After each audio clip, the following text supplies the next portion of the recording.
I'm the Dark Master, and welcome back to Mississippi Talks. This time we'll be talking about a really big event to have occurred. Luckily, this saves me from having to talk about way more disgusting news, as well as Tate Reeves or the weather again. If you have a topic for a future video, leave us a comment. I always like to hear people's thoughts. Anyway, apparently, the special agents of the state auditor's office arrested 6 people, including the former director of the Mississippi Department of Human Services. Apparently, these 6 people are in a $4 million embezzlement scheme. The arrestees are John Davis, the former Democrat director of the Mississippi Department of Human Services, Latimer Smith, a former Democrat Department of Health Service employee, Dr. Nancy New, owner and director of the Mississippi Community Education Center and New Learning, Inc., who founded New Summit, a place some of my relatives went to school. Zach New, who is the assistant executive director of MCEC, which is an acronym for Mississippi Community Education Center, and related to Nancy New. Ann McGrew, accountant for MCEC, as well as Brett Diabase, the son of a former professional wrestler Ted Diabase.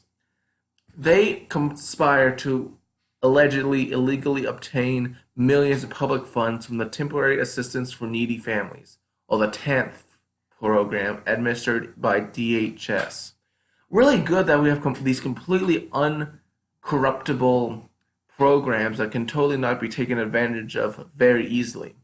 They used a variety of business entities and schemes to defraud taxpayers. This is just disgusting. So, what are my thoughts on this? Well, the fact that of these 2 or 3 of them were teachers really goes to show that teachers aren't like as perfect as we put it out to. Now that I've said that, I'm already going to be labeled anti-intellectual, but whatever. But to cut away from all this, I want to just say, how dare you? We are, unfortunately, due to sources outside of our control, one of the poorest states in the Union.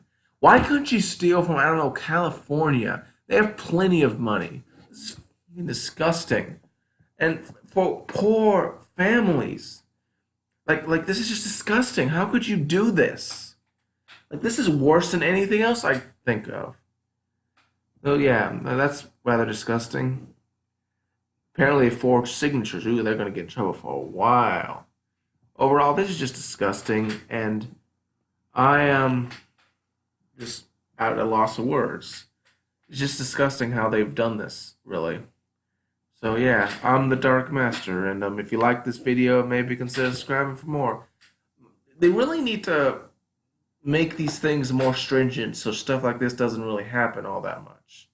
Who knows? I know Pimp Muck hasn't talked about it on his show. Though then again, I haven't been able to watch his show recently because of, I can't watch it on Fridays, Mondays, and Wednesdays because work, but whatever.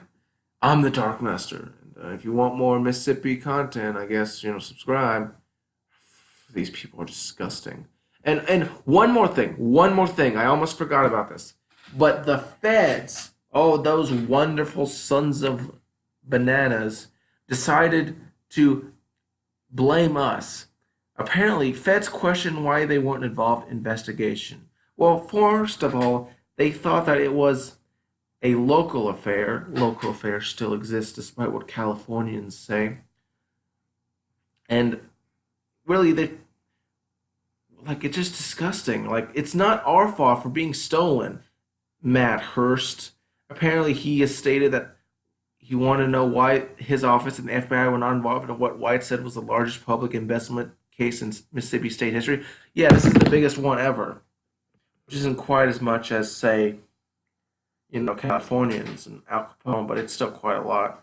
It's just amazing. Like, the feds, hey, you wouldn't have helped matters because it was an informant who spoke to the state police. So really, you're complaining about not being the one to catch the villains, which I don't know if that's really all that relevant. Anyway, yeah, feds always complain when they're not involved. For some reason, it's kind of gross. Anyway, I guess that's pretty much it. Next time I might be talking about some things. Let's just say I might be mentioning a very horrid article by Pathos, that hive of disgusting far left liars and libelists.